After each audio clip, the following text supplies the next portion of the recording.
Buenas tardes, les saluda Nora Barrios. Hoy tenemos en entrevista al ingeniero forestal José Mauro Caruso. Él es ingeniero forestal con un magíster en tecnología de productos forestales y con una especialización en estudios de medio ambiente y procesos industriales. ¿Cómo estás, Caruso? ¿Cómo te encuentras el día de hoy? Hola Nora, muy buenas tardes. Muchas gracias por darme esta oportunidad para poder intercambiar, pues conversar un poco sobre mi trayectoria académica, profesional, en este tan bello y excelente espacio que creó pues el Forochal, el sector forestal venezolano, en el cual pues bueno, los colegas que me han precedido han expuesto pues sus ideas, sus vivencias, sus vicisitudes y es, digamos, un espacio bastante ameno, en Bien. el cual pues cada quien cuenta sus cosas y también se aprende, ¿no? O sea, los que he visto, bueno, te confieso que no los he visto todos, pero sí la mayoría los he visto y me ha parecido bastante ameno, bastante enriquecedor eh, el mensaje pues que se ha transmitido allí. Bien, y el grupo del sector forestal te envía un saludo. Está ansioso de poder conocer tus vivencias de la mano de esta entrevista, donde todos nos enriquecemos, aprendemos, recordamos y es muy grato. Y bueno, todos vamos a Gracias. estar deseosos de comenzar ya para escuchar y saber tu vida profesional y tus inicios de carrera. Y bueno, ¿cómo fue que llegaste a la facultad? ¿Cómo escogiste la carrera? ¿Cómo se llegó a ser Caruso ingeniero forestal? Ok, bueno, cuando yo estaba, bueno, si mal no recuerdo, ya cuando estaba estudiando secundaria, sí me motivé bastante con eh, estudiar pues alguna carrera que tuviera que ver con temas ambientales, que en ese momento pues estaba en pañales, ¿no? Es más, yo creo que ni siquiera en el país había carrera de corte ambiental, si mal no recuerdo. Pero sí me gustaba tener, digamos, estudios que tuvieran que ver con la naturaleza o, digamos, el manejo industrial del agro, o también temas agropecuarios. También me motivaba también la carrera de ingeniería forestal. Y bueno, al final me decidí por ingeniería forestal debido a que era la única carrera de ese tipo de ciencias, ¿no? De ciencias que tienen que ver con el ambiente, el agro, etcétera. O sea, no había en la ciudad de Mérida, como yo me crié en Mérida. O sea, no nací en Mérida, pero soy merideño, pues, de corazón, porque, bueno, desde bebé viví en la ciudad de Mérida. No quería en verdad irme a otra ciudad a estudiar o a otro sitio y bueno, yo al final decidí optar por la carrera de ingeniería forestal y bueno,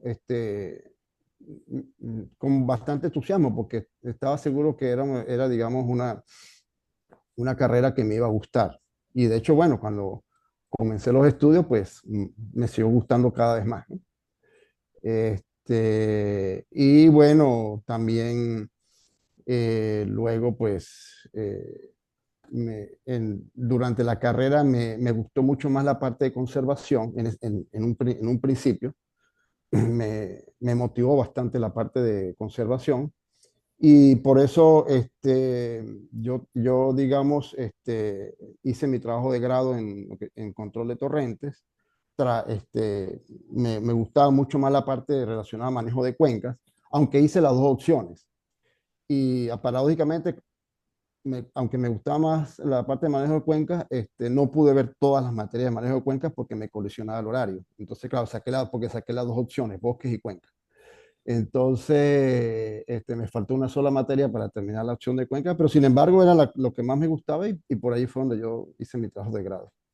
Bien, y ya llegaste allá a la facultad, tus profesores, tus amigos, tus vivencias, ¿qué recuerdas de esos momentos como estudiante? Ok, bueno, sí, me parece que la época de estudiante fue bastante amena. Teníamos un grupo. Bueno, yo digamos me integré a más de un grupo, o sea, porque estudiaba con gente que, que comenzó conmigo la carrera desde un principio, ¿verdad? Valga la redundancia. y también con gente que estaba, que de repente estaba más adelantada que yo, pero que veía materias conmigo. Entonces, hice diversas amistades. No me gustaría nombrar personas, pues, nombres, porque de repente se me escapa, se me escapa mucha gente, ¿no? Sí, tienes Pero razón, sí, válido. sí teníamos un grupo, o sea, o digamos, digamos, grupos de amistad y también de trabajo o de estudio bastante compenetrados, o sea, bastante ameno. Y me pareció que esa etapa fue muy bonita, ¿no? En el ejercicio, pues, bueno, durante el, el tiempo que pasé estudiando la carrera. Y en cuanto a profesores, bueno, también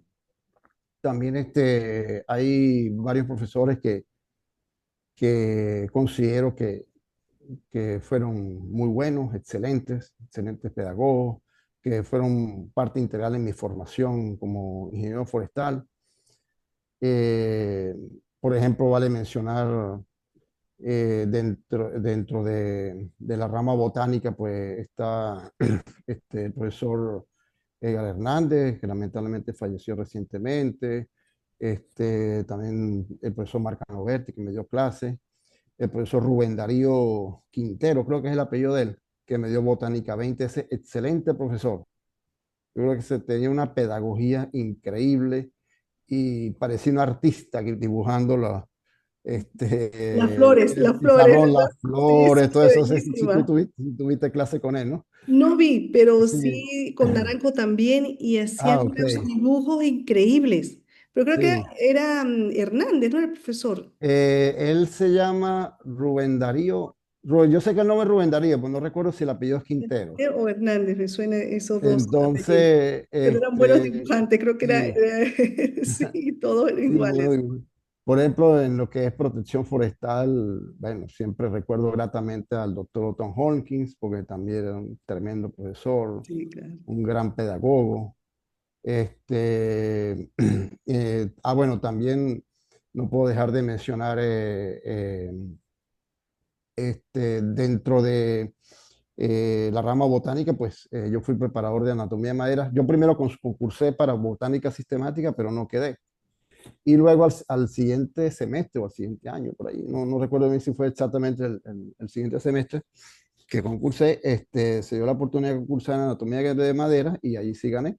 Ay, Y estaba yo de la mano allí en primer lugar con el profesor Alirio Pérez Mogollón, sí. que de hecho, bueno, yo tuve, o sea, muy buena amistad con él. Él se estaba en proceso de jubilación, ya creo que después que yo gané el concurso, no sé si tuvo un semestre, un año más y se jubiló. Y después, bueno, también trabajé bastante con la profesora Narcisana. Y bueno, tenía muy buena relación también. Y bueno, aprendí muchísimo, ¿no? En lo que tiene que ver con anatomía de madera.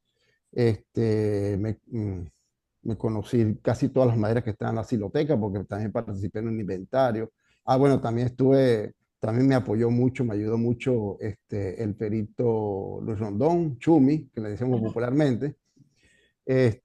También, bueno, él me ayudó, por ejemplo, a montar eh, las muestras de madera para observación microscópica, cómo hacer la observación macroscópica, etcétera. Bueno, fue una gran enseñanza y bueno, que Una tremenda obviamente formación. transmití, sí, muy buena esa formación y bueno, se sirvió digamos, de también experiencia para mi formación como capacitador, porque digamos, de las funciones que yo desarrollé bastante a lo largo de mi carrera profesional fue la de capacitador, porque paralelamente a los trabajos que yo he realizado durante mi carrera profesional, he trabajado en capacitación y actualmente sigo trabajando con capacitación. Qué bueno, o Entonces, sea que esa parte esos inicios de preparador te abrieron sí, las puertas para ser capacitador. Qué sí, bueno. estuve 3 años de preparador y desde el año 85 hasta que me gradué en el año 88, en noviembre, estuve como preparador. También, también tengo que mencionar dentro de la parte de manejo de cuenca, que fue donde yo desarrollé mi trabajo de grado, el profesor Edgar Hernández, que en paz descanse, que fue mi, eh, Tutor. es mi tutor de tesis o de trabajo de grado. También el profesor Jesús López, que en paz descanse también. También trabajé allí digamos, con menor grado con el profesor Leonet, que fue mi profesor en control de torrente, también el profesor Gustavo Ramírez, también, también tuve bastante apoyo de él en la realización de mi trabajo de grado. Y bueno, allí también fue un trabajo muy, muy bonito, ¿no? O sea, eso surgió así como, dicho coloquialmente, de carambola, ¿no? Porque yo tenía en mente, pues siempre tuve en mente realizar mi trabajo de grado en control de torrentes, ¿verdad? O ¿Sí? un proyecto de control de torrentes, porque esa es la parte que más me gustaba dentro de lo que era la carrera y el manejo de cuencas. Básicamente la parte, digamos, de ingeniería como tal, porque en control de torrentes uno aplica muchos criterios de ingeniería civil. Entonces, bueno, quería hacer un trabajo de control de torrente y ya estaba, digamos, presentando el anteproyecto de un trabajo en una microcuenca no recuerdo el nombre ahorita, pero estaba por los lados de Tabay. Cuando me llama el profesor Edgar Hernández, el profesor Gustavo, y me plantean un proyecto para trabajar en un torrente que se llama La Resbalosa, que está en la zona de La Pedregosa. O sea, en la zona de La Pedregosa está limitada Azul. por un lado por el río La Pedregosa, ¿verdad? Hacia, ¿Sí? hacia la margen derecha, pero hacia la parte izquierda está el torrente de La Resbalosa, o sea, viendo, digamos, en dirección de arriba hacia abajo, ¿no? Sí, sí. Entonces, ese torrente en el año 87 produjo una crecida bastante grande que causó muchos daños en el curso, Wow.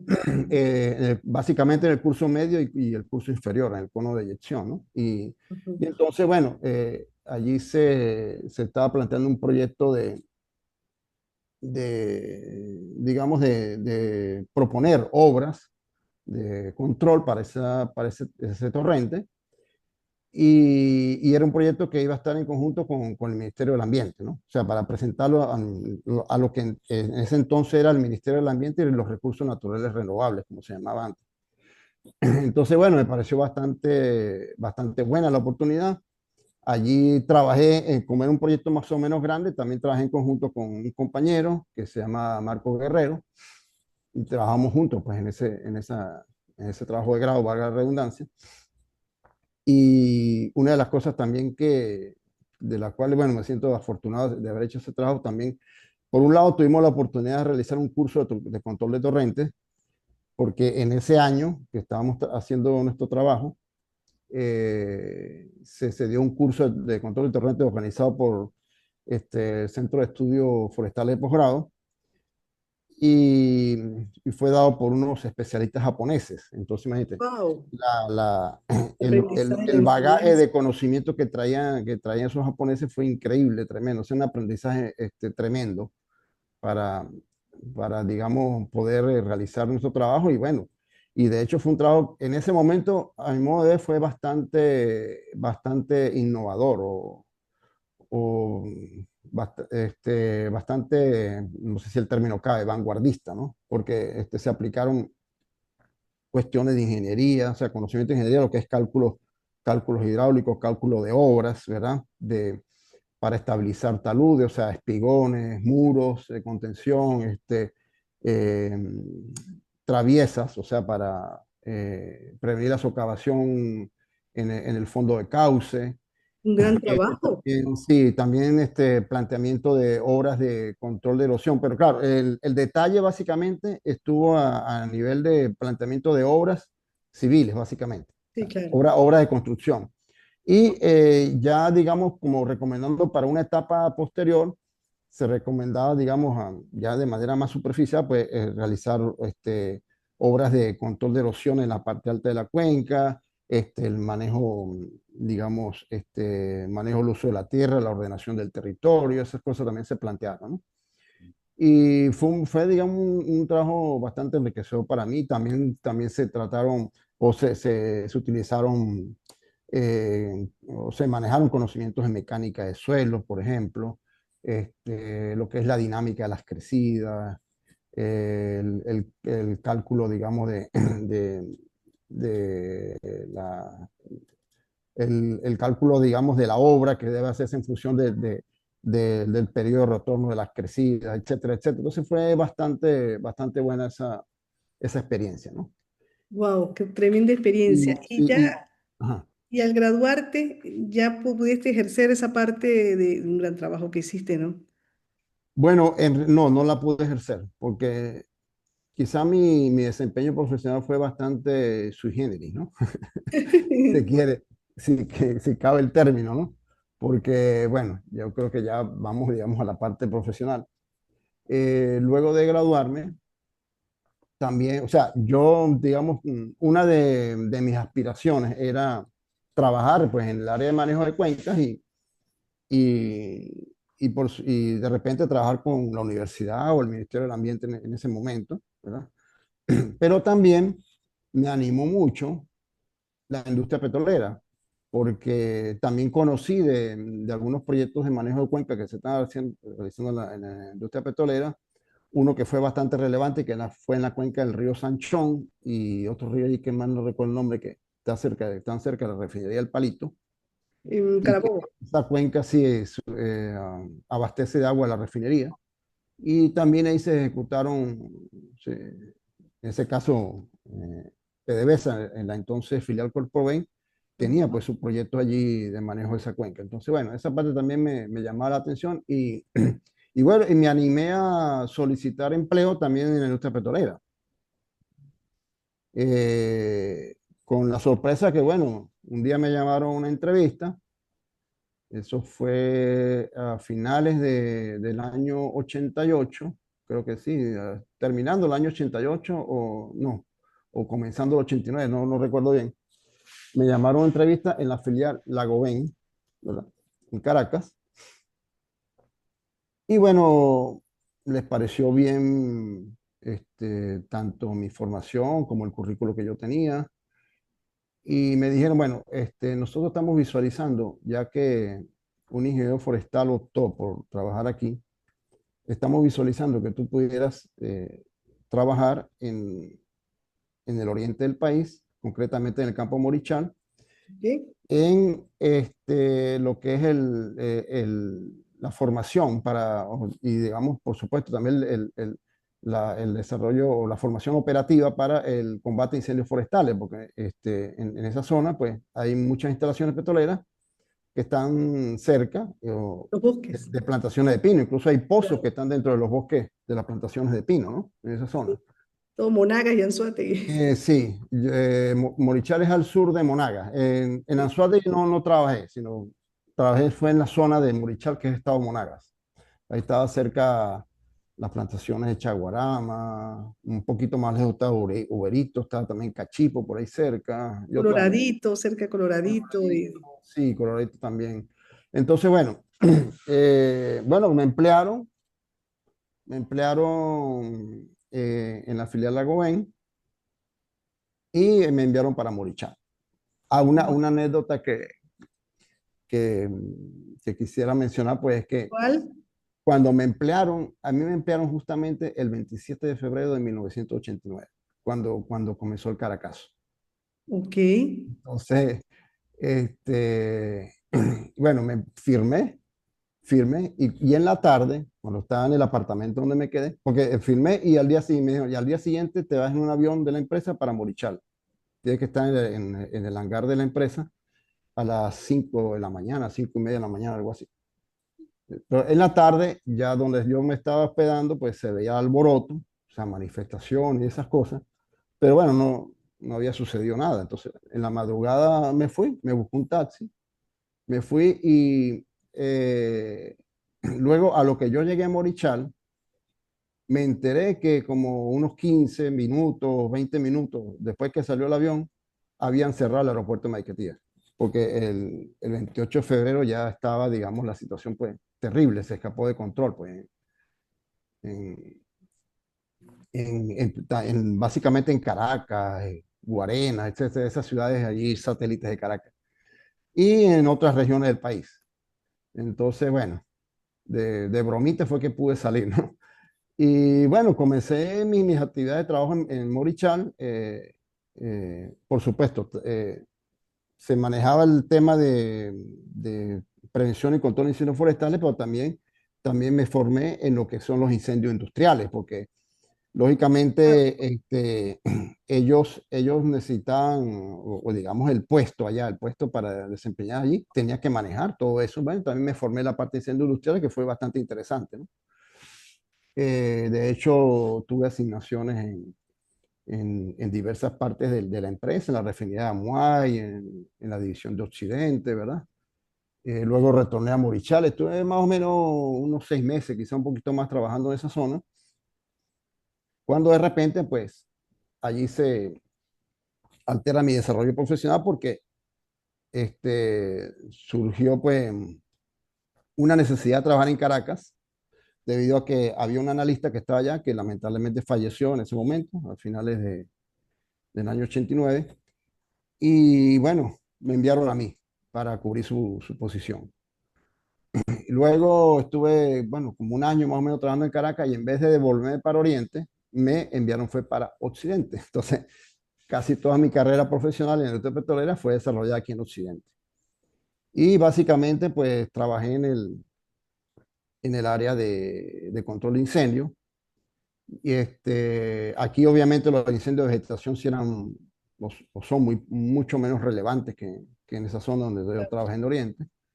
Y bueno, la formación fue, bueno, algo que tenía casi ninguna relación con la carrera que estudié en ingeniería forestal. Pero bueno, pero sí, digamos, el conocimiento adquirido en la carrera a nivel de ingeniería, o sea, digamos, sobre todo lo que aprendí en manejo de cuenca, también me sirvió bastante porque en la parte de control de incendios había que manejar bastante el tema de hidráulica, el tema de instrumentación, ¿verdad? El tema de diseño, de cómo se deben Distribuir los recursos. distribuir correcto los recursos, cómo se debe diseñar un sistema de contradiseño, cuáles son las normativas, porque esa fue la parte donde yo más trabajé aquí en Occidente, básicamente en la parte de asesoría, hacia lo que es el diseño, instalación y operación de sistemas contra incendio, ¿no? Entonces, esa parte también, bueno, al final me terminó gustando bastante, pues fue una parte, digamos, que no tenía que ver con mi carrera, pero fue una parte muy bonita, ¿no? Y los Y manuales y que lo la disfruté parte mucho, preventiva, sí. ¿no? Que se ve mucho Hasta, en la hasta petrolera. teníamos que, sí, correcto, hasta teníamos que firmar planos. Por ejemplo, si se hacía un diseño de una instalación específica que tenía que ver con lo que es sistema contra incendio, la unidad que yo manejaba, pues tenía que firmar los planos, participar en el diseño, luego participar en las pruebas de los sistemas contra incendio, etcétera. Fue una parte. Los simulacros, muchos simulacros. También simulacro participé, pero esa es una parte ya orientada más hacia la capacitación, que también ejercí capacitación, pero en menor grado. Bueno, ya estuve 6 años trabajando en la filial Agoben. Yo decidí retirarme, devolverme para Mérida porque, bueno, hubo ciertas desavenencias a nivel profesional con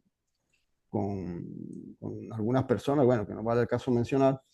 Y también yo quería independizarme, ¿no? Quería tener, digamos, mi Autonomía. propia, sí, mi propio camino. Y bueno, me regresé para Mérida. Y de hecho, bueno, registré una firma y a través de esa firma, bueno, trabajé básicamente en lo relacionado con capacitación. Dictábamos cursos. Y en el caso mío, pues yo era instructor en los cursos de seguridad industrial. También ejercí docencia en un instituto tecnológico, en el Instituto Universitario de la Frontera, el UFRON, en Mérida, la sede de Mérida. Tuve la oportunidad, bueno, de, digamos, de dar clases y di clase allí en la parte de seguridad industrial, o sea, dos unidades curriculares, una de seguridad industrial y una de medio ambiente, que ya se estaba, digamos, proyectando estudios de ambiente en diversas carreras a nivel universitario. Y en temas de capacitación, pues dicté cursos, digamos, a nivel particular y también a nivel bueno, también dictamos cursos a algunas instituciones, por ejemplo, el Teleférico de Mérida, dictamos cursos a la Cámara de Comercio, o a través de la Cámara de Comercio, mejor dicho, también a la Universidad de los Andes, y PDVSA también. también logré incursionar en PDVSA en la parte de capacitación. Yo fui acreditado por el entonces Instituto de Capacitación de PDVSA que existía, y dictaba cursos también en el área de seguridad e higiene industrial, básicamente. Y también en algunas oportunidades también dictaba la parte ambiental, ¿no? De esos cursos. Ok. Eh, pero claro, seguía viviendo en Mérida y me tenía que trasladar hasta acá, hasta el Zulia, para poder dictar esos cursos. Y también dicté en dos oportunidades, me enviaron también a dictar cursos en Oriente. Me estaba consolidando allí, ¿no? En esa área. En esa área, sí, de capacitación. Bueno, cuando se atravesó el paro petrolero, en el año 2002, y eso cambió, pues, o digamos, o torció, pues, el rumbo de lo que yo estaba proyectando. Antes que se me olvide también, durante mi trabajo en Mérida, además del trabajo que tenía en capacitación, también hice la maestría en tecnología de productos forestales. Te iba a Que eso fue preguntar eso. también, que eso fue también otra cosa que yo no me esperaba, algo inesperado. O sea, yo siempre tuve, digamos, la aspiración de también poder trabajar en la universidad, y se presentó la oportunidad de, de concursar. O sea, vi por la prensa un concurso para empleado en el Laboratorio Nacional de Productos Forestales, Ok. y era para trabajar como supervisor en el área de carpintería. Bueno, yo dije, de esto no conozco nada, dije yo, pero bueno, me voy a meter a ver si la pego. Sí, claro. Entonces, bueno, concursé. Obviamente no gané, porque el que ganó pues era una persona que estaba años trabajando allí, estaba obviamente muchísimo mejor preparada que yo en eso. Pero quedé de segundo en el concurso. Y eso llamó mucho la atención del entonces director bueno, vamos a llamarlo la BONAC, aunque no se abreviaba la BONAC, pero para realidad llamó el director de la BONAC en ese entonces, que era el profesor Fran Rosso, no sé si lo Bien. conociste. Sí, sí, claro, me dio clase a mí de cerrado. Ok, chévere. Bueno, entonces él me llamó a una reunión, y él me dijo, o sea, se mostró, digamos, agradado por mi desenvolvimiento en ese concurso. Y él me dijo, mira, Mauro, yo te puedo sugerir que hagas la maestría. Y durante la maestría, yo creo que sí se pueden presentar oportunidades para que tú trabajes aquí con nosotros. Ah, qué bueno. Entonces, bueno, entonces inicié la maestría en tecnología de productos forestales, que también era un mundo nuevo para mí. Y así cubrías Inici- las tres Sí, opciones. entonces, no, y me gustó bastante, y también allí hicimos un tremendo grupo de trabajo con la corte, con los muchachos de la corte que estuvieron conmigo en la maestría, y, y bueno, y también una interacción muy bonita con diversos profesores, con Fran Rosso, con el profesor Lugninín, que fue uno de mis mentores Claro. en la maestría, el profesor Osvaldo Encina, el profesor Durán.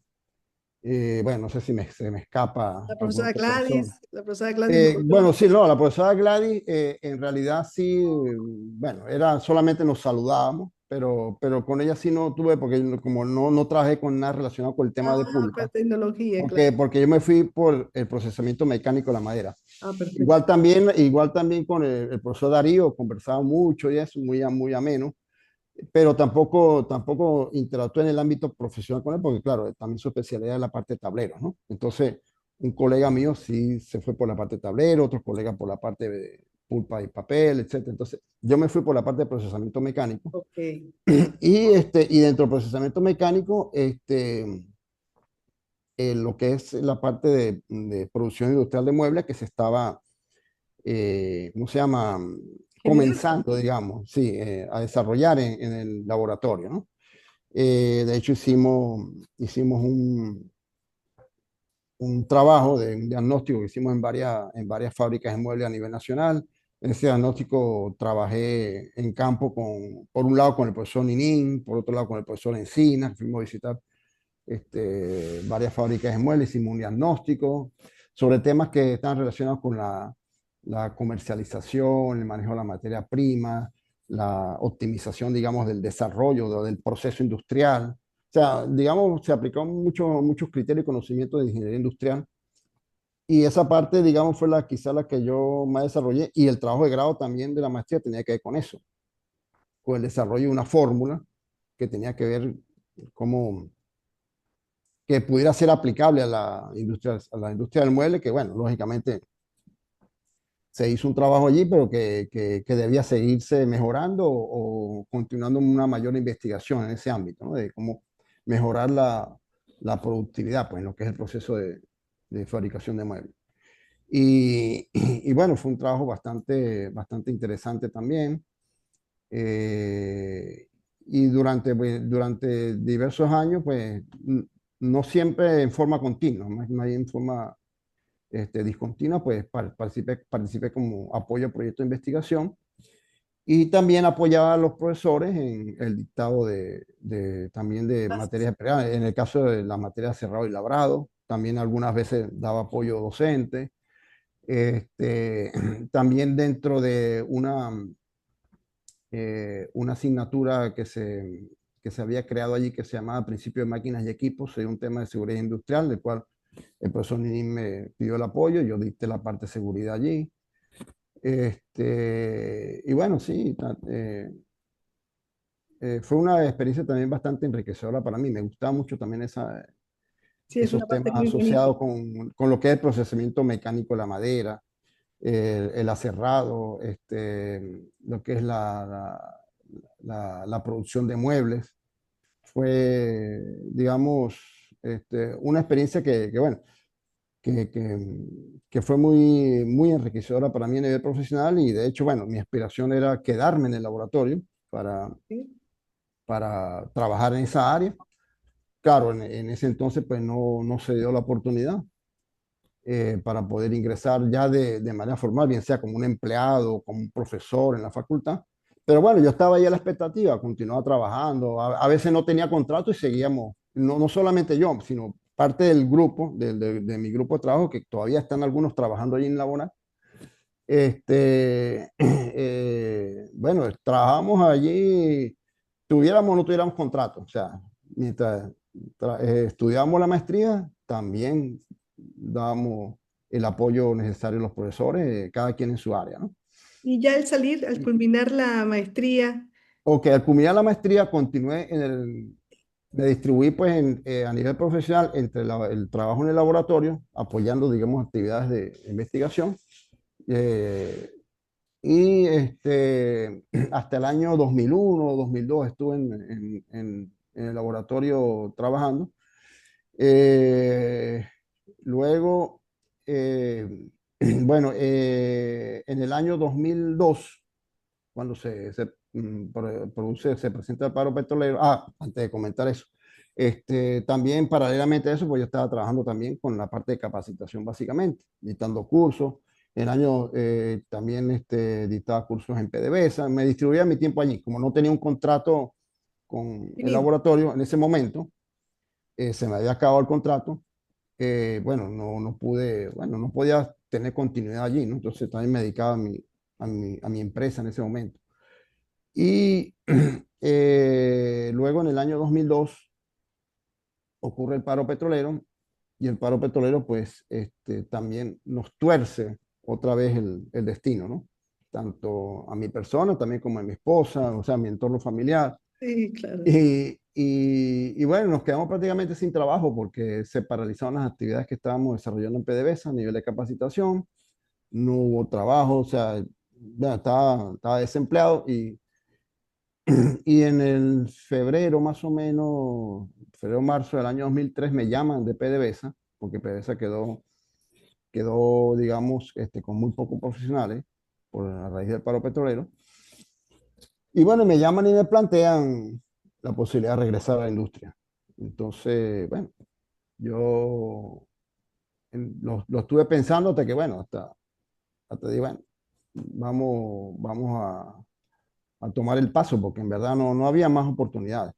Sí, En claro. Media en ese momento, pues de momento no habían oportunidades para continuar trabajando, estaba desempleado, entonces bueno, acepté nuevamente regresar a la industria y en el año 2003, abril, mayo más o menos, pues comencé de nuevo a trabajar en la industria petrolera volví a trabajar en el área donde yo trabajaba antes, pero en la parte operativa. Y luego cuando hubo una reestructuración de la gerencia, anteriormente era la gerencia de seguridad, higiene y ambiente, hubo una reestructuración, entonces la parte de ambiente quedó separada de la parte de seguridad.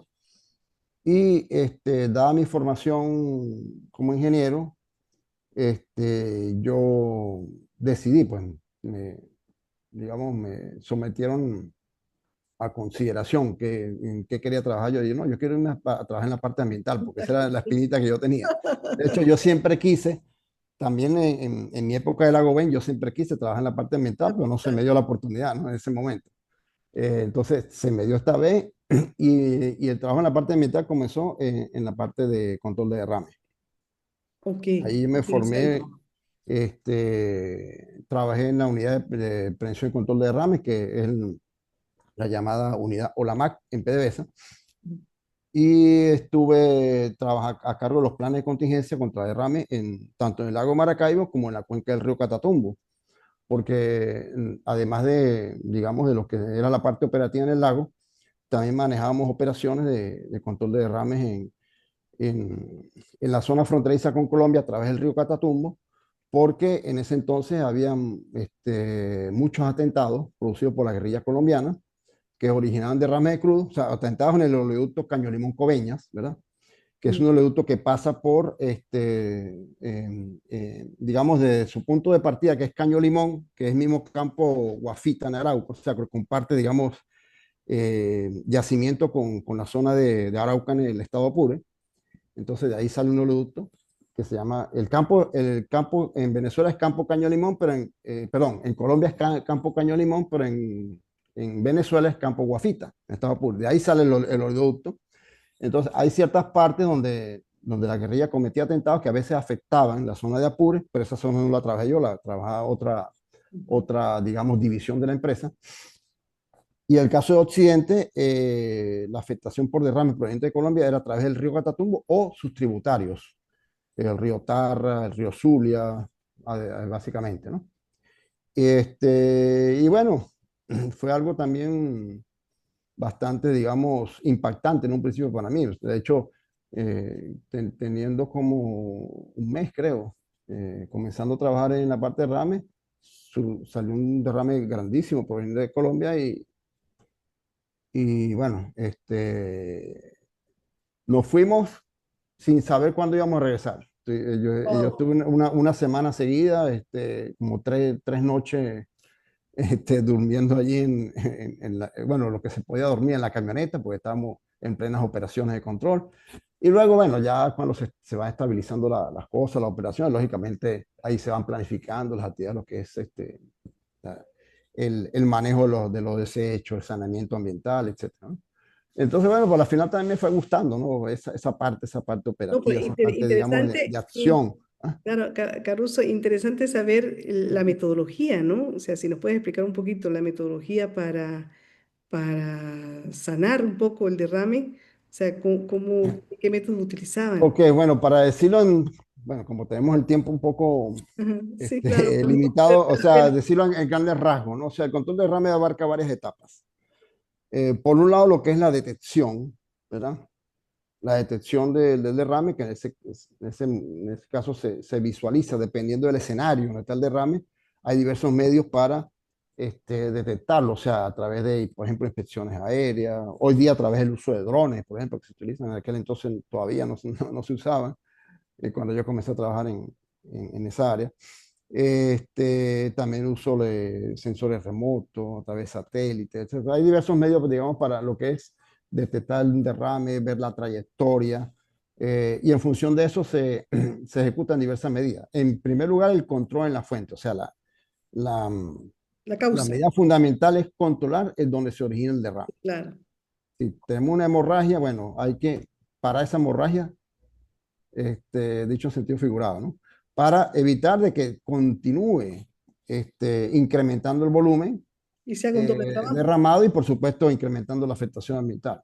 Sí, claro. Luego de eso vienen diversas labores, por un lado lo que es la contención, que es digamos, limitar pues, el desplazamiento del derrame. Cauro, y luego de la contención, ¿qué sigue? Ok, bueno, o sea, hay que, antes, digamos, de desarrollar el tema, o sea, las distintas operaciones de control se solapan normalmente. O sea, claro, uno habla de una secuencia, pero normalmente se solapan. O sea, mientras tú estás haciendo contención, también estás haciendo recuperación, que es la siguiente etapa. O sea, además de contener por medios físicos, básicamente, el hidrocarburo, viene la recuperación, tanto de lo que es el hidrocarburo bombeable, como también de material que se contamina, o sea, material vegetal, los residuos que se puedan contaminar, ¿verdad? Suelo, etcétera.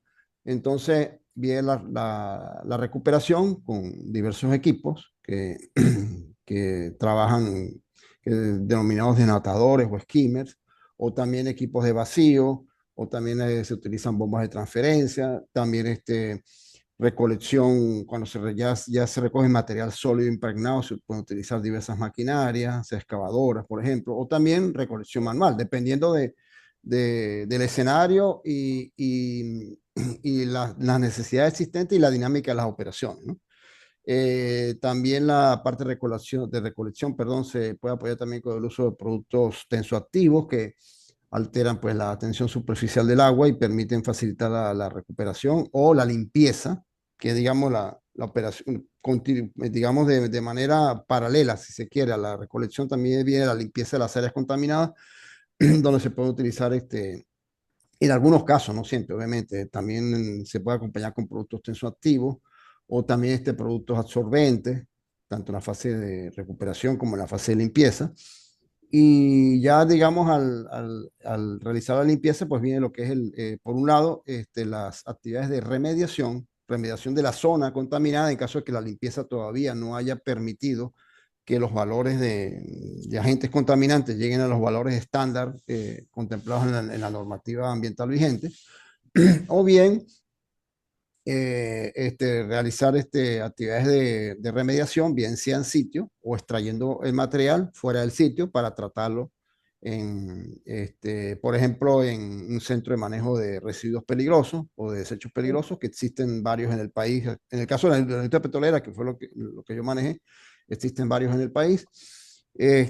O también se podía hacer manejo de esos residuos peligrosos en instalaciones o en áreas donde digamos, sean dentro, por ejemplo, de instalaciones petroleras, siempre y cuando las condiciones ambientales y la autoridad ambiental lo permita, ¿no? Y que Porque, tengan las por ejemplo, condiciones de normativa, ¿no? Para almacenar. correcto, correcto, tanto normativas como las condiciones ambientales, el suelo, la vegetación, nivel freático, etcétera. Porque, por ejemplo, te pongo un ejemplo, en el caso de los derrames que teníamos en el río Catatumbo.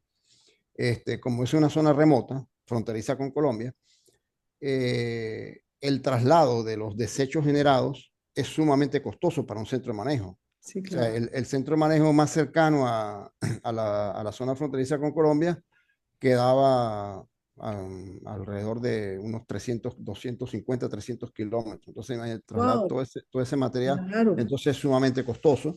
Y entonces lo que se hacía era que se habilitaban áreas eh, para poder hacer el manejo y la remediación pues, de ese material contaminado en un sitio que tuviese, digamos, condiciones de suelo, por ejemplo, suelos impermeables, que tuvieran una ligera pendiente, que el nivel freático fuese bastante bajo, etcétera.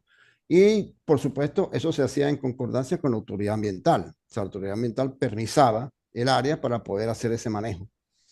Eh, Más o menos esas son las etapas, lo que es el control de la fuente, la contención, la recuperación, la limpieza y luego el manejo de los residuos y la remediación. Pues también muchos proyectos de remediación también involucran el tema de la restauración, ¿verdad? Que no es exactamente, la remediación es básicamente, con la remediación alcanzas que el contaminante llegue a los niveles permisibles por la normativa ambiental, ¿verdad? Y eso lo Pero hacen con controles biológicos, con... sí, con tratamientos biológicos o no necesariamente biológicos, también tratamientos físicos, químicos, etcétera, dependiendo del escenario, ¿no? Ok. o del contaminante.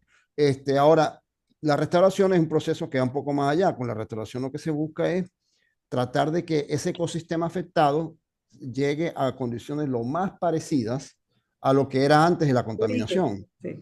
Entonces, allí también se pueden realizar proyectos, por ejemplo, de plantación de especies arbóreas, de control de erosión o incorporación de capa vegetal, paralelamente a la plantación. Claro, eso se hacía en menor grado, porque básicamente en el caso de la industria petrolera, en mi experiencia que estuve en la industria petrolera en esa área, fue básicamente la remediación, porque esas eran áreas donde digamos, el crecimiento o la regeneración del ecosistema era sumamente rápida, porque normalmente no eran áreas de boscosas.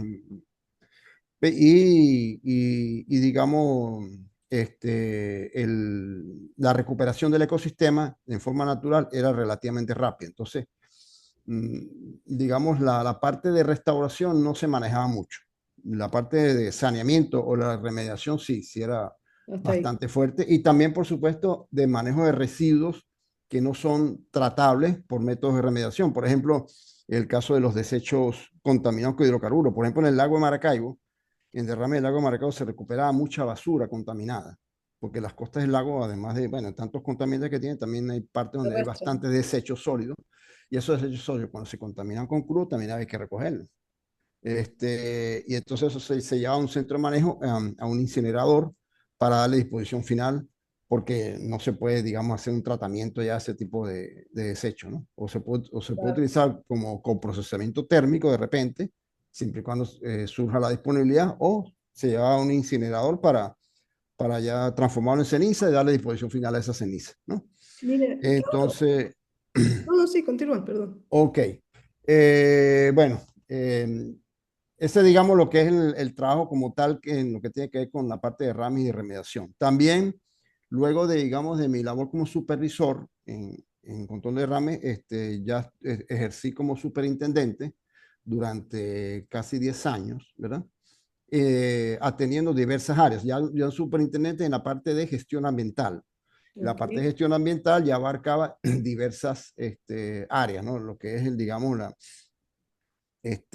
supervisión básicamente de los instrumentos de gestión ambiental que maneja la industria. O sea, instrumentos preventivos, lo que son estudios, evaluaciones ambientales, estudios de impacto ambiental. Claro, no trabajé directamente elaborando estudios de impacto ambiental, pero sí me tocaba revisarlos o verificarlos como, en ese caso, ya como superintendente, ¿no? Para tomar, digamos, hacer observaciones o aprobarlo, etcétera. O también,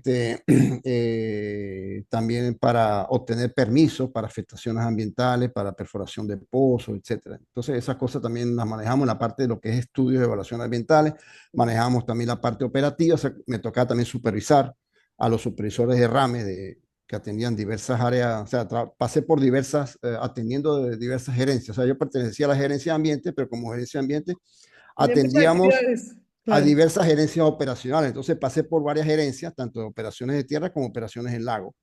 Y, y ejercíamos básicamente la misma labor, o sea, la que es el manejo operativo también de control de derrame, la remediación y también el manejo de pasivos ambientales. Que también en el caso de PDVSA tiene una reserva corporativa de pasivos ambientales, o sea, aquellos pasivos que son declarados por la industria, entonces se deben manejar a través de esa reserva, que es la que destina los fondos para su remediación, de acuerdo a un plan que se establece previamente, ¿no? Además de eso también, dentro de mi experiencia profesional, pues fui partícipe, digamos, por un lado, o sea, ya mencioné la parte operativa en lo que es control de derrames provenientes de Colombia, y también estuve involucrado prácticamente hasta mi jubilación de la atención por la gerencia de ambiente o la participación por parte de la gerencia de ambiente en el proceso de recobros a la empresa colombiana Ecopetrol por concepto de servicios prestados por el control de derrames y remediación ambiental, porque Sí, los derrames que venían de Colombia no los tiene que pagar Colombia, o los tenía que pagar en ese entonces sí. Colombia, y bueno, y lógicamente también yo participaba en ese proceso en discusiones, porque eran, digamos, un proceso de discusión y negociación que se tenía que alcanzar para que ellos pagaran, pues, lo que en verdad se justificaba que tenían que pagar, pues. y yo Es participé en ese, evaluación, claro. sí, y yo participé en ese proceso prácticamente hasta el momento de mi jubilación, ¿no? Entonces también interactuamos, a veces venían los colombianos para acá, a veces nosotros íbamos para Colombia. Entonces, bueno, también fue una experiencia también bastante interesante en ese sentido, ¿no? Ahora veo en el currículo que tienes experiencia en auditorías ambientales, dentro de PDVSA, también eres Sí. auditor integrado en normas 14001, en las OSHA 45000.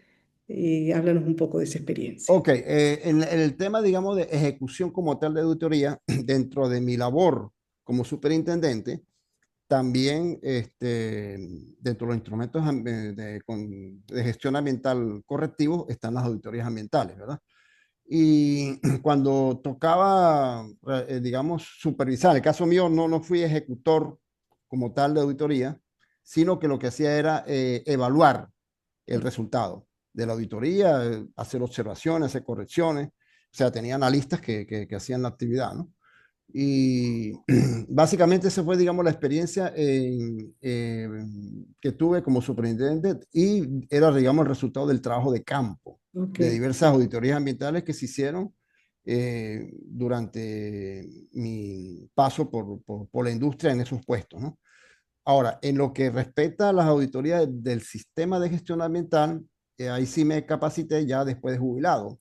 Hice los cursos de lo que se denomina la trinorma QHCE, o la trinorma relacionada con calidad, seguridad, higiene y ambiente. O sea, un El, auditor integrado. correcto. Entonces, hice el curso de auditor interno y posteriormente hice el curso de auditor integral en las tres normas, o sea, lo que es la ISO 9001, la ISO 14001 y la ISO 45001, que es la que sustituye a la OSHA Y eso es 18001. uno, sí, claro. Entonces, bueno, tengo la formación, esos cursos los hice en el año antepasado, pero bueno, en ese sentido no he tenido la oportunidad ya de ejercer profesionalmente el tema, Ese ¿no? tema, ok. No he tenido todavía la oportunidad.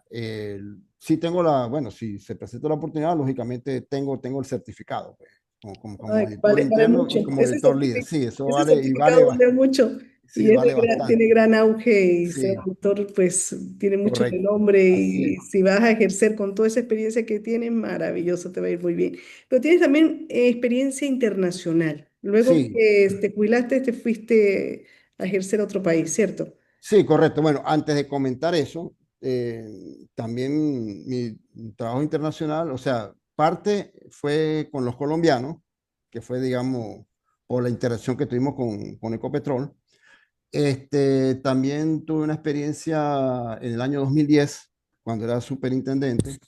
Tuve la oportunidad de viajar a Cuba, porque en ese entonces se presentó la emergencia con la plataforma Deepwater Horizon, que fue uno de los derrames más grandes a nivel mundial que ocurrieron, que digamos fue una explosión de la plataforma, hubo varios muertos lamentablemente, y se produjo un derrame grandísimo en el Golfo de México que afectó varias zonas de costa en Estados Unidos, en el Golfo de México.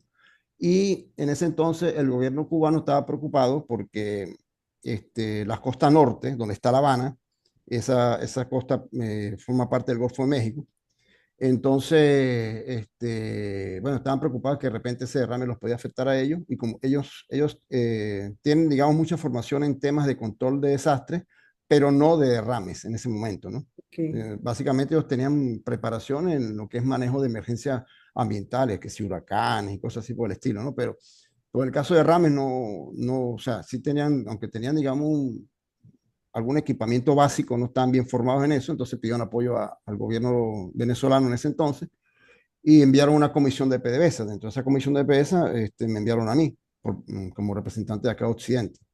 Y enviaron personas de Caracas, de Oriente, ¿verdad? Entonces, bueno, en el caso mío estuve apoyando básicamente con capacitación, porque bueno, además de las actividades operativas y de gestión que yo realizaba, también realizaba actividades de capacitación, ¿no? Dentro de la industria y bueno, también fue una experiencia bastante enriquecedora, ¿no? Porque digamos, el dar conocimientos y dar, digamos, herramientas para que la gente se prepare en ese sentido, bueno, a mí me satisface bastante, ¿no? Sí, claro. Y bueno, luego de eso, después de la jubilación, yo solicité la jubilación prematura en la industria en el año 2019. Este, y, y bueno, se me presentó la oportunidad de trabajar en Perú. O sea, ya cuando solicité la jubilación ya estaba vislumbrando esa posibilidad porque unos amigos míos que trabajan en PESA se fueron a trabajar para allá y me habían dicho, bueno, que hay posibilidad de trabajar y esas cosas. Bueno, entonces yo pedí mi jubilación y varios meses después de haberme jubilado, ahí sí me llamaron y se me presentó la oportunidad también de trabajar en proyectos de remediación ambiental en zona de selva por donde pasa el oleoducto norperuano, que es un oleoducto que va desde la selva en departamento de Loreto, en Perú, hasta la costa norte. Un oleoducto que es bastante largo, creo que, y tiene varios ramales, tiene tres ramales. Creo que tiene en su total recorrido, creo que sobrepasa 1.000 kilómetros de largo ese oleoducto, ¿no? Entonces, en diversas zonas se producen derrames y bueno, cuando ocurren derrames, pues ahí se activa pues las Protocolos. operaciones de control. Y el caso mío, traje básicamente actividades de limpieza y remediación, o sea, ya posterior al derrame. Ya. En dos proyectos, trabajé en dos proyectos de remediación. Uno, ahí en la empresa que me contrató, desempeñé el trabajo como, el puesto era, ¿cómo se llama? El puesto era como jefe de restauración ambiental para esa empresa y trabajé en dos proyectos de remediación. Uno dirigiendo a las actividades de campo de los ingenieros, de los profesionales que estaban allí, pero dirigiendo desde gabinete, o sea, desde oficina. Y el otro proyecto sí trabajé directamente en campo, como director del proyecto en campo. Y me tocaba pues viajar a la selva, o sea, me alternaba, pues viaje para la selva y también tenía que hacer también en los días libres, también me tocaba trabajar en ciudad, en las oficinas de la empresa. También fue una experiencia tremenda y eso enriqueció notablemente mis conocimientos en el tema de gestión de sitios contaminados, Ok. que es una parte también que a mí me apasiona bastante, ¿no? O sea, no solo el tema de la remediación como tal, sino más allá, o sea, el proceso, digamos, de recuperación de áreas degradadas tiene que hacerse bajo esquemas de gestión. O sea, lo que es la identificación del sitio, la caracterización, la definición de cuáles medidas se pueden aplicar, cuáles son las mejores desde diversos puntos de vista, qué medidas de restauración se pueden aplicar, etcétera. O sea, es un tema bastante interesante. De hecho, el año pasado yo hice un foro chat a finales de año, no sé si Ok. tú lo Creo que viste, no creo. sé, no sé, no lo he visto. Sí, hay un foro chat que se hizo a través de este chat del sector forestal venezolano, donde hablé del tema de gestión de sitios contaminados. Ah, perfecto. Entonces Y hay que luego, sí, revisarlo. y luego en febrero también hice un foro chat con el tema de auditorías ambientales. Ah, Este, buenísimo. que en ese caso me llamó Sara y me dijo, mira, vamos, sí, ¿por qué no hacemos otro foro chat? ¿Qué tema puede haber? Yo le digo, bueno, tal ay, me gusta el tema de auditoría. Bueno, vamos a No, entonces hice es un un tema foro muy chat. importante y muy Sí, importante a nivel industrial, porque la industria está hoy realizando auditorías. sí, correcto. Claro. Entonces, hoy día, bueno, y ya, bueno, regresé nuevamente a mi país porque, bueno, en ese momento, bueno, se terminó el contrato que yo tenía. Bueno, también estando allá se atravesó la pandemia, entonces también estuve más tiempo del que iba a estar, porque iba a estar por un contrato específico, pero se atravesó la pandemia y me tocó, se suspendió el trabajo de campo y me tocó pues trabajar en oficina mientras, mientras se rehabilitaba nuevamente o se reactivaba nuevamente la actividad de campo, que fue casi un año después Claro. que declararon el estado de emergencia. Luego, bueno, se terminó el contrato y me regresé a Venezuela porque, bueno, aquí tengo mi familia, o sea, yo me fui solo, no tenía más buenas oportunidades de trabajo, sí tenía oportunidad de trabajo, pero no era lo que yo esperaba. Entonces, bueno, regresé y ahorita estoy dedicado, pues, básicamente a lo que es capacitación. También he trabajado en forma remota con dos empresas para ayudar a lo que es la planificación del bosquejo de proyectos de remediación. Y también he estado en capacitación, he dictado algunos cursos de control de derrame y cursos que tienen que ver con la parte de remediación y gestión de sitios contaminados. Y ahorita estamos, digamos, Estoy ahorita con una empresa promocionando un curso de control de derrames, precisamente un curso de gestión de sitios contaminados con hidrocarburos. Y bueno, básicamente en eso es lo que estoy enfocado en estos momentos. No, pues un gran enfoque que sigues allí capacitando y que es un tema tan Sí, bonito y te gusta y con el sí, conocimiento sí. seguro que lo haces muy bien. Y de hecho, de que me jubilé, no he dejado, digamos, De incluso de trabajar. capacitarme yo mismo, ¿no? Porque Sí, claro. además de que he dado capacitación, también he recibido capacitación, o sea, hago cursos en forma remota actualmente en diversas áreas. He hecho cursos de manejo de residuos, en gestión ambiental. Recientemente hice un curso que culminé el mes pasado de gestión de residuos peligrosos, perdón, de gestión de residuos sólidos, ¿verdad? Ok. De recuperación de áreas degradadas con residuos sólidos. Entonces, bueno, ahí me mantengo todavía un poco activo en ese ambiente. Allí sigues dando lo mejor de ti, seguro que lo haces muy Sí, bien. Y ya gracias. se termina el tiempo, ¿verdad? Que gusto en saber, en aprender cosas nuevas y sobre todo la parte ambiental y en petroleras. Pero ya para terminar, ¿qué mensaje le darías a los jóvenes que hoy están seleccionando la carrera, que ya están estudiando una carrera y están estudiando forestal y los que se están graduando? ¿Qué mensaje le darías? Bueno, este, que los que quieran trabajar con el área ambiental, que es un área, digamos, que tiene un campo que se pierde de vista hoy día, porque el ambiente ahora es transversal a todas las actividades que nosotros realizamos.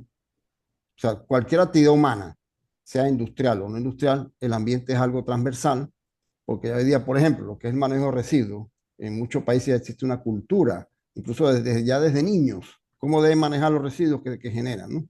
Sí. Todavía quizás nosotros estamos, eh, todavía nos falta mucho en ese sentido, ¿no? Para poder llegar digamos, al nivel, digamos, de conciencia que existe en otros países en cuanto al manejo ambiental. Y yo creo que las nuevas generaciones hoy día deben enfocarse en eso, en lograr que la gente se internalice que el ambiente es algo que nosotros debemos desempeñar, o el manejo del ambiente, la conservación del ambiente es algo que nosotros debemos desempeñar en nuestra vida diaria, no que no, tenemos un desecho y allá lo tiramos, no. O sea, debemos saber de que nosotros con nuestras acciones estamos generando afectación al ambiente y que debemos tomar medidas y preventivas en cualquier ámbito. Ese es, digamos, el mensaje tanto, digamos, para los que trabajan con la parte ambiental como también con el desarrollo forestal, que está muy ligado también al ambiente. O sea, ¿No? Y agrícola también, que usan correcto, tantos envases de productos químicos. correcto. O sea, ya desarrollar trabajo que, digamos, tecnología digamos, manejo que se están realizando hoy día donde se minimiza el uso de residuos, el uso ¿cómo se llama?, de sustancias contaminantes para mejorar la productividad en cultivos agrícolas, en cultivos forestales. Por ejemplo, la agricultura regenerativa, que se está practicando ya cada día más. O sea, que en vez de ser una agricultura intensiva que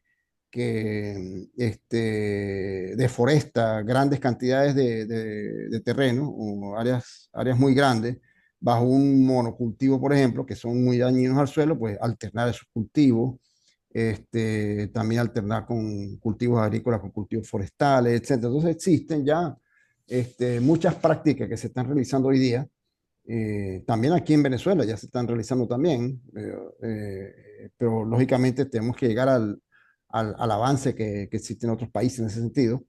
Y lógicamente, bueno, ir buscando eso, ¿no? Lo que es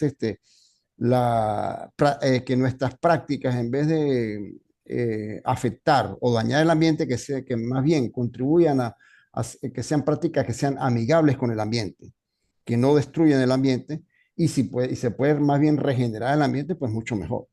Estamos hablando Entonces, de los jóvenes que tengan una sí, correcto. conciencia ambiental. Sí, ese es el De, mensaje que daría, digamos, a las nuevas generaciones. Y también aprovecho la oportunidad también para eh, hacer la cuña con nuestra facultad, de que yo creo que nuestra facultad tiene una materia pendiente con el tema ambiental, porque desde hace varios años la Facultad de Ciencias Forestales y Ambientales Y si se quiere, hay temas ambientales que están inmersos en las carreras que se ven en la facultad, pero no existe una carrera de ingeniería ambiental, por ejemplo, todavía.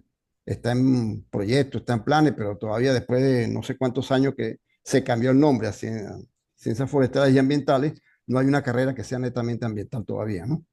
Que yo creo que ese es algo que está debiendo pues la universidad, O ¿no? que salgamos, que salgan ingenieros forestales ambientales y que puedan ejercer de Sí, distintas pero maneras. no necesariamente ingeniero forestal y ambiental, ¿no? Sino que por ser una facultad de ciencias forestales y ambientales, porque también debe haber especialización, o sea, debe continuarse a mi modo de ver, formándose el ingeniero forestal, formándose el geógrafo, pero también que formemos ingenieros ambientales o que se formen ingenieros ambientales a través de una nueva carrera, ¿no? Es, digamos, lo que yo he planteado pues en esta tribuna y que yo creo que eso es algo que se debe lograr, ¿no? Porque como lo mencioné hace un ratico, pues el tema ambiental es transversal a todas las actividades que realizamos A todas. y tiene que, digamos, reforzarse, pienso yo, los estudios ambientales. Y aunque en Venezuela hay diversas carreras que tienen que ver con la parte ambiental, o sea, hay ingenieros ambientales, hay carreras, hay universidades que dan carreras de ingeniería ambiental o carreras de gestión ambiental.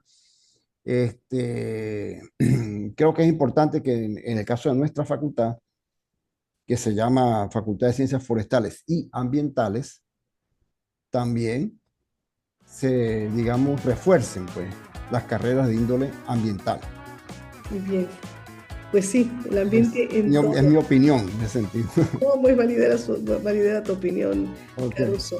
Y bien, se nos acaba el tiempo. Fue un gusto conversar contigo, de gran aprendizaje. Recibe un caluroso saludo de todo el equipo, de todo el grupo del sector forestal que te aprecia y que va a estar muy contento de conocer tu trayectoria a lo largo de estos años. ok. Algo para terminar, que ya se nos va el tiempo. Bueno, no, no queda más que darte las gracias tanto a ti por tan, digamos, amena conversación y también al sector, al chat del sector forestal venezolano, a sus integrantes, por esta oportunidad que me brindaron, digamos, de disertar un poco sobre mi experiencia.